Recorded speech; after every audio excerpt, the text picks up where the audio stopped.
what parts of the architecture do you have to build that in? Do you need like physical probes? Do you need things on the user agent? Do you need things, virtual probes on servers? How do you build that into the design process? I think you said almost all of what happened. So let's just go through a simple example, right? If you've got an existing data center, you may decide to get access to everything on that rack. So top of rack visibility. So you'd have so you'd have taps and some aggregation devices that help you get access to the north-south traffic on that rack. But what's interesting is a lot of the lateral attacks, let's say for cyber threats that happen, they happen east and west, and you don't get access to that if you monitor the top of rack.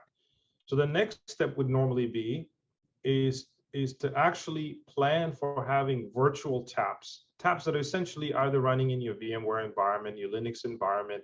If you've got an AWS or an Outpost, any one of those, you need to make a decision. Am I going to take that risk and look at nothing east and west, or am I going to look at it from a, let's say, sampling standpoint? I'm going to deploy this virtual infrastructure as well that takes copies of everything, or mostly the things that are relevant from all those east-west, and then put it back to aggregation. So you'd have the top of rack for north-south. You might have virtual infrastructure monitoring that you do from that standpoint. And then, as you know, right, we've got all these 15 years of cloud deployments. We've got workloads everywhere, right?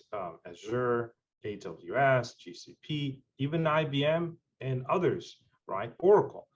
So then you take a step back and you decide, hey, do I have the same level of data governance that I used to have on my own data center, on the data centers I no longer own at all, and I just run it as a PaaS or an application, right?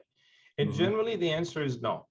You don't have access to infrastructure. So there you have to take a much more measured approach on deciding how you're going to monitor that entire network